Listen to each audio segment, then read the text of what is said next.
घराघरात सगळ्यांना आवडणारा हा कुरकुरीत डोसा कसा तयार करायचा आणि ह्याचे सगळे काही बारकावे आज आपण तेजस्वीज होम किचन मध्ये पाहणार आहोत. साऊथ इंडियन डिशेस मध्ये सगळ्यात आवडणारा लहानांपासून मोठ्यांपर्यंत जो पदार्थ असतो तो म्हणजे कुरकुरीत डोसा.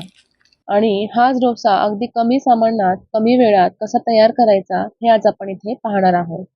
नमस्कार, मी तेजस्वी तुमचं माझ्या YouTube चॅनलमध्ये खूप खूप मनापासून स्वागत करते. आपण मोजमाप करण्यासाठी ही वाटी घेतलेली आहे आणि इथे मी सुरती कोलम हा तांदूळ घेतलेला आहे.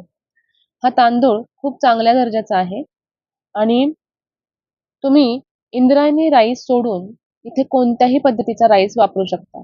आपण साधारण 3 वाट्या भरून हा सुरती कोलम राईस वापरलेला आहे. इथे मी 1 वाटी भरून उडदाची डाळ घेतलेली आहे. त्यामध्ये काही पोषक तत्व भेटावी म्हणून आपण अर्धा चमचा भरून मेथीचे दाणे घेतलेले आहेत आणि 2 मोठे चमचे भरून सोयाबीन घेतलेले आहे. सोयाबीनचं महत्त्व तर तुम्हाला प्रत्येकाला माहितीच आहे. सोया प्रोटीन भरपूर शरीराला भेटण्यासाठी आपण सोया पनीर वापरतो, सोयाचं दूध वापरतो. तर हेच प्रोटीन मुलांना पण भेटण्यासाठी म्हणून आपण ह्या पद्धतीने डोशामध्ये ह्याचा वापर केलेला आहे. आता उडदाच्या डाळीला भरपूर प्रमाणात पावडर मारलेली असते. त्याच्यामुळे आपण हे उडदाची डाळ आणि तांदूळ वगैरे हे सगळं 3 पाण्याने स्वच्छ धुवून घेतलेलं आहे. त्याचं पाणी पूर्णपणे पांढरं पाणी जाईपर्यंत आपण ते धुवून मग चांगल्या पाण्यात आपण साधारण 6 ते 7 तासांसाठी हे भिजत ठेवलेलं आहे. भिजल्यानंतर ते पाणी फेकून न देता हे चांगल्या पाण्यातच आपण हे डाळ, तांदूळ सगळं घेऊन हे मिश्रण चांगलं बारीक असं वाटून घ्यायचं आहे. आपण जेव्हा इडली तयार करतो, तेव्हा इडली तयार करताना थोडासा जाडसरपणा त्याच्यात ठेवायचा असतो, की जेणेकरून इडली ही रवाळ होते आणि डोश्याचं बॅटर करताना आपण हे छान स्मूदी आणि एकदम बारीक असं वाटून करून घ्यायचं असतं. आपण तेजस्वी होम किचनमध्ये आत्ता इडलीचा सुद्धा व्हिडिओ टाकलेला आहे. तर तो सुद्धा खूप जणांना आवडलेला आहे. तुम्ही नक्की मी खाली लिंक देईन, तर तुम्ही त्या लिंकवर जाऊन तो पण व्हिडिओ तुम्ही पाहू शकता.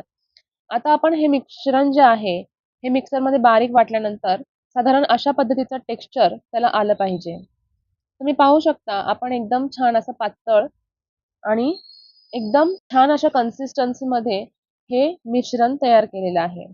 थंडीच्या दिवसामध्ये इडली असो, डोसा असो, उत्तप्पा असो, काही पण बनवायचं असेल तर फर्मेंटेशन होण्यासाठी खूप वेळ लागतो आणि ते फर्मेंटेशन होण्यासाठी मी खूप छान-छान अशा ट्रिक्स इडलीच्या व्हिडिओमध्ये सांगितलेल्या आहेत. तर तुम्ही तो व्हिडिओ जरूर बघा. इथे आपलं पीठ जे आहे ते छान पद्धतीने असं व्यवस्थित आपलं बॅटर रेडी झालेलं आहे. ह्या पिठाला आपण साधारण 10 ते 12 तास चांगलं भिजत ठेवायचं आहे. साधारण 12 तासांनंतर इथे आपलं हे जे पीठ आहे, हे छान असं भिजलं गेलेलं आहे आणि त्याला थोड्या प्रमाणात फर्मेंटेशन झालेलं आहे. तर जेवढं पीठ आपल्याला आता पाहिजे आहे, तर ते आपण एका दुसऱ्या भांड्यात काढून घेणार आहोत आणि बाकीचं पीठ आपण फ्रिजमध्ये ठेवून देणार आहोत.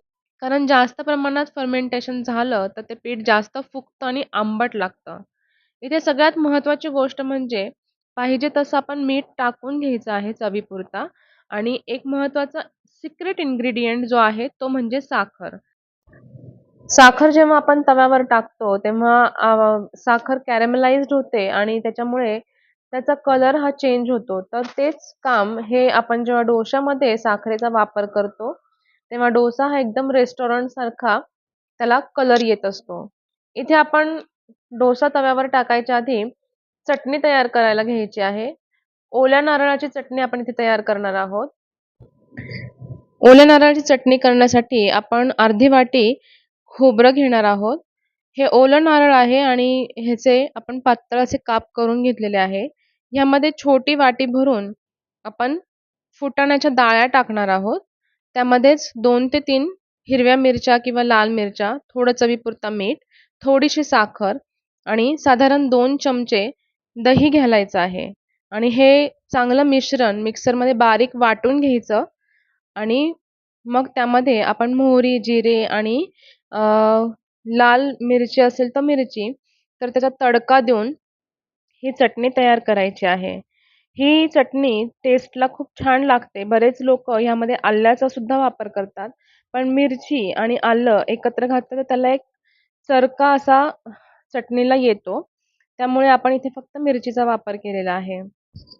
जेव्हा आपण तव्यावरती डोसा हा टाकणार असतो, तर तवा पहिले चांगला तापलेला आहे की नाही, हे त्याचं टेम्परेचर चेक करून घ्यायचं असतं.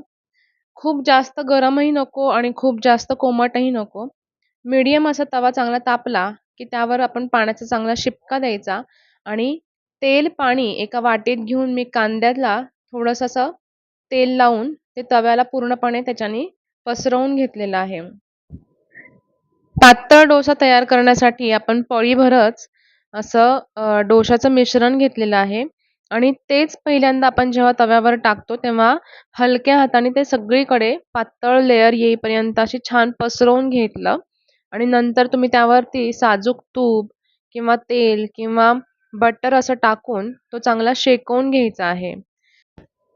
खाली जेव्हा छान असा लालसर रंग येतो, तेव्हा तो आपण तव्यावरून काढून घ्यायचा आहे. आता सगळ्यात पहिला जो पण आपण डोसा तयार करत असतो, तेव्हा तो थोडासा नाही म्हटलं तरी पण तो तुटत असतो. तर इथे आपलं पण तेच झालेलं आहे. पहिले 1-2 डोसे थोडेफार तुटतात आणि मग नंतर पुढचे डोसे जे आहेत, ते खूप छान असे तयार होतात.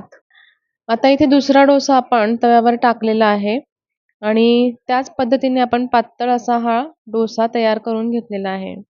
तुम्ही इथे पाहू शकतात एकदम छान असा रंग आपल्या या डोस्याला आलेला आहे आणि जसा पेपर डोसा असतो, तशा पद्धतीचा कुरकुरीत आणि एकदम पातळ असा डोसा झालेला आहे.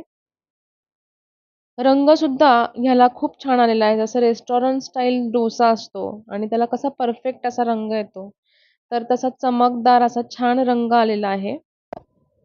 आता जेव्हा आपण तिसरा डोसा तव्यावर टाकणार आहोत, तेव्हा तुम्ही तो डोसा बघा, इतका परफेक्ट झालेला आहे, की त्याच्यानंतरचे सगळे डोसे आपले तसेच होणार आहेत. फक्त पहिला आणि दुसरा थोडासा तुटतो, थोडासा बिघडतो, पण नंतरचे जे सगळे डोसे आहेत, ते एकदम परफेक्ट असे तयार होतात. व्हिडिओ थोडासा मोठा होणार आहे, तर त्याबद्दल क्षमा असावी. पण आपल्या कामातलं परफेक्शन दाखवण्यासाठी हा व्हिडिओ आपल्याला थोडासा लांबवावा लागलेला आहे. आता इथून पुढचे सगळे डोसे तुमचे सुद्धा असेच परफेक्ट होणार आहे. सगळ्यात महत्त्वाचं असतं ते म्हणजे बॅटर. डोशाचं बॅटर जेव्हा आपण तयार करतो, तेव्हा ते फार घट्ट नको आणि फार पातळ नको. जेव्हा डोशाचं बॅटर हे घट्ट असतं आणि जेव्हा आपण त्याच्यावरती तव्यावरती डोसा तयार करतो, तेव्हा तो डोसा वातट होत असतो आणि पातळ जर झालं, तर तो डोसा नीट तयारच होणार नाही. तर त्यामुळे ह्याच्यामध्ये सगळ्यात महत्त्वाचं असतं परफेक्ट कन्सिस्टन्सी पिठाची. तर तुम्ही बघू शकता आपण हा तिसरा डोसा करताना वरतून ताट ठेवलं होतं, की जेणेकरून अशा पद्धतीने पण तुम्ही डोसा तयार करू शकता.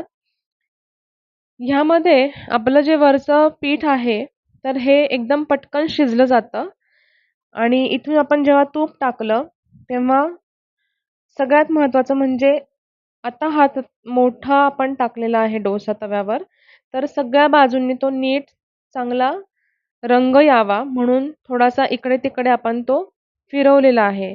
मध्यभागीच तो जळून नको जायला म्हणून थोडासा आजूबाजूनी आपण तवा फिरवून-फिरवून तो चांगला शेकलेला आहे आणि तुम्ही पाहू शकता इथे, की आपला तिसरा डोसा एकदम परफेक्ट आणि रेस्टॉरंट स्टाईल झालेला आहे आणि त्याला कलर पण खूप सुरेख असा आलेला आहे.